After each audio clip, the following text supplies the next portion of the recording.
Check your heart rate. Chances are it's a bit high. You're also releasing stress hormones that affect your health and well-being. There's now evidence that the traumatic emotions you experience affect your DNA and cause stress and anxiety in future generations as well. When our thoughts run away with us, it can change our experience. Let me give you an example. Recently, I went to the doctor for a routine visit. Now, most of you that know me are aware that over the last year or two, I've managed to lose a lot of weight. Now I'm in the maintenance phase, and I'm finding that to be a challenge. I knew I gained a few pounds, and I was not interested in knowing how much. I don't know about you, but sometimes my chosen response to a problem is to avoid it. When I stepped up on the scale at the doctor's office, there was that number that I'd been worried about, right there. No way to miss it. Now, prior to this moment, I'd been feeling just fine, in a pleasant mood, nothing bad in my awareness. Right there, in that moment, I had a choice. I could have used all the tools I have and decided to come from a loving place instead of a fearful one. Some days I'm better at it than others. And in this particular moment, I chose fear. When I saw that number on the scale, instantly, I was aggravated, upset, perturbed. Now physically, not a thing was different. Nothing in the exterior world had changed. Only my awareness of a few pounds of weight gain. But suddenly, I felt lousy. All because I had a thought and became attached to it. That lousy feeling followed me all the way to the next morning, and of course, as usually happens, I found a few more things along the way to aggravate me as well. Someone called into work, and I had to cancel all my plans for the day to provide coverage. I somehow managed to pour my oatmeal into my coffee cup. You know, one of those days.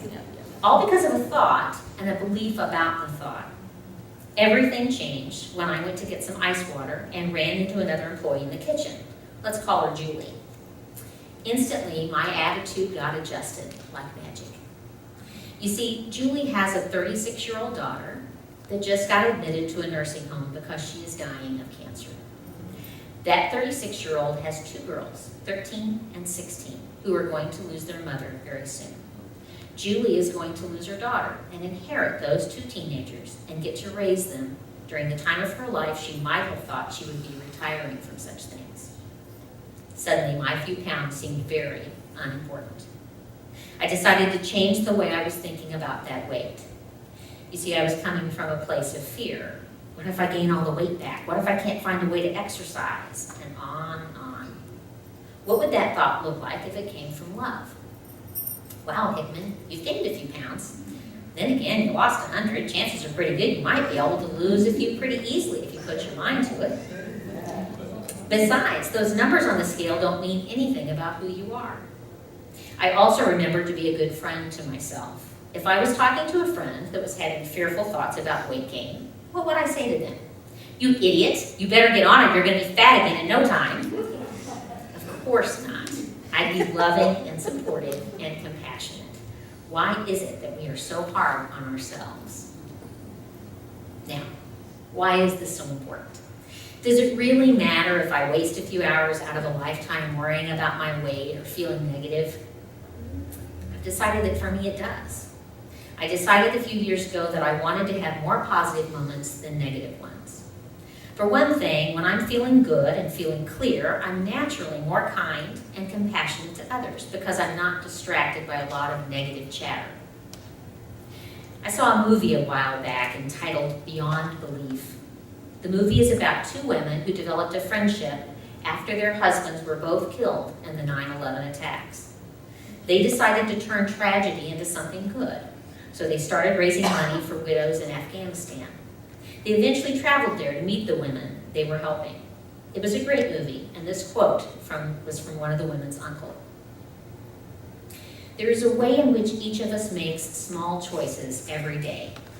And after a period of time, those choices develop into a pattern, and we might be thought of as choosing ourselves, so that each moral, ethical choice forms our identity as we move.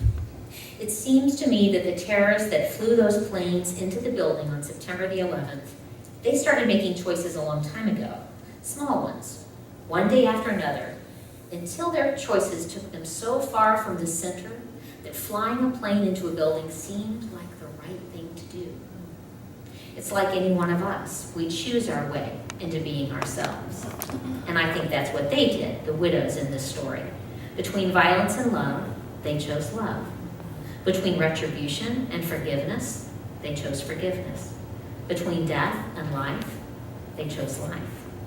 They chose who they were, who they would come to be.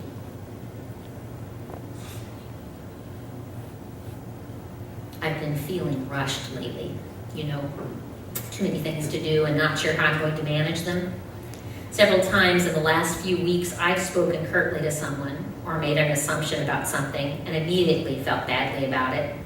These are little moments. I thought someone had taken my seat one day and moved my precious camera bag. Turns out it was not my stuff, not my seat. I didn't scream at anyone or beat anyone up.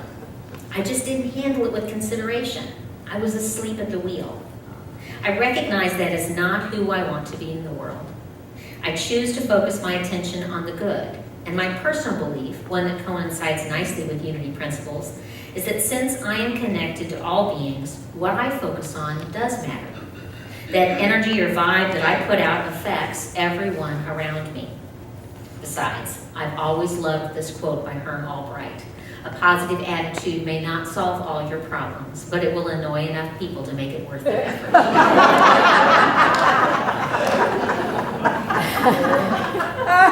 If I am blessed enough to have the time to reflect back on this amazing life in some sort of life review, I want it to be filled with as many moments of love and joy as possible. Love and compassion for others, and love and compassion for myself. I feel like every day I'm making a movie of my life, and in the end I'll get to replay it. I want that movie to be a romantic comedy, not a drama or a tragedy. Jean-Paul Sartre said this: there are two ways to go to the gas chamber, free or not free. This is our choice in every moment. When you came in, you were handed a blank puzzle piece. If you didn't get one, please raise your hand and the ushers will deliver one to you. If you would, please take your puzzle piece and on one side write love and on the other fear. Sometimes it helps me to have a reminder, a touchstone to help keep me on track. I wanted to share this touchstone with you, hoping that you will consider in the days ahead that choosing love brings many benefits to you and all those around you. So, what will your puzzle look like when it's all assembled at the end? Will the picture be a joyful one?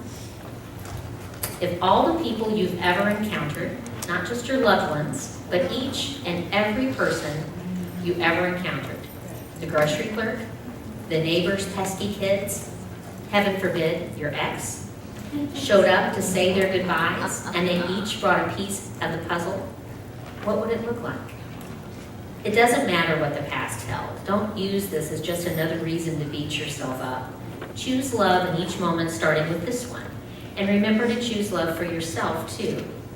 If you become aware that you made a choice from fear, see if the next choice can be from love, starting with forgiving yourself for not being perfect. Our lives are made up of moments. I hope your moments are filled with laughter, joy, inspiration, and love.